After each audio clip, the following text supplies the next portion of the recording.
Moments ago, President Biden will be speaking with French President Macron, German Chancellor Scholz, Italian Prime Minister Draghi, and Boris Johnson in Britain. This is happening at 9:15 a.m. Eastern.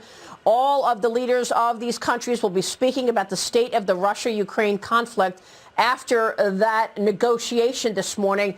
Meanwhile, the president revealed his massive $5.8 trillion budget yesterday, and it calls for a decline in defense spending. It's up 4%, but it doesn't keep up with inflation. Under my plan, as I said, no one making less than $400,000 a year will pay additional single penny in taxes. No one. Now, I'm a capitalist, but if you can make $1 billion, great.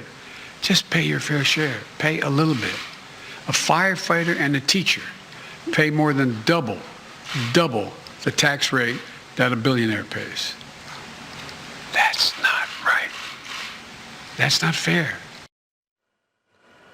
Oh, God, he's whispering again as Americans are still facing record high inflation. Joining me right now is former CKE Restaurant CEO and Heritage Foundation visiting fellow, Andy Puzder. Andy, thanks very much for being here. I know you said Americans are paying hidden taxes all along. Where are they hurting the most, and what is your assessment of the Biden budget, which I think is a reimagined Build Back Better plan? Well, number one, it's really amazing to listen to the president speak because he's so disconnected with reality, at least economically. Look, these taxes, when inflation goes up and wage growth does not keep up with inflation, the people that pay that tax are working class Americans and middle class Americans, and they're getting hit at the pump. They're getting hit at the grocery store. They're getting hit trying to heat their homes in the winter, and they'll be hit trying to air conditioning them in the summer. The president's budget doesn't address the inflation problem. You need to address inflation by increasing the supply of goods or decreasing the demand for goods, and his budget doesn't even attempt to do either of those things. So it's very difficult to see how he can implement policies that would actually affect the inflation rate, and that's unfortunate because politically he's not doing what he needs to do in the best interests of American workers. Yeah, Dagan McDowell, jump in here as I just show this NBC poll, Dagan, and it reveals 38% of Americans are blaming Joe Biden for the rising inflation numbers, Dagan. I'm surprised it's that low.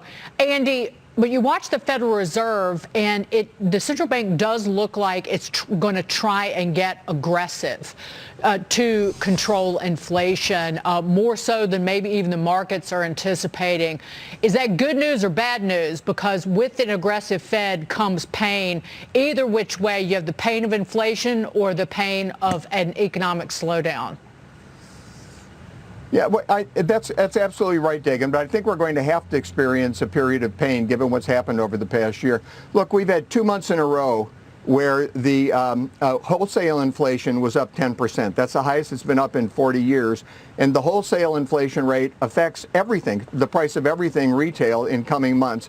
You've got energy surging, which impacts the cost of everything because it impacts transportation costs.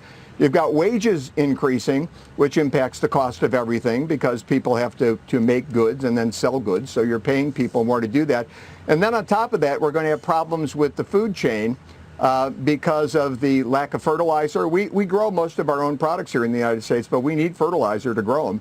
And there's going to be a cutback in fertilizer. So you've got all of these very, very macro things affecting the inflation rate. You really can't get away from surging inflation.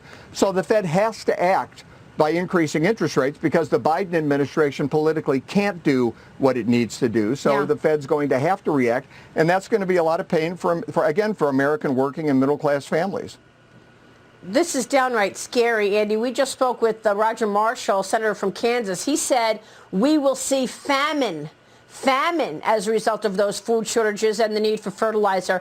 Andy, thanks very much for being here and weighing in on all of this. Andy Puzder joining us this morning. We've got the Big Buzz right after the break. Stay with us.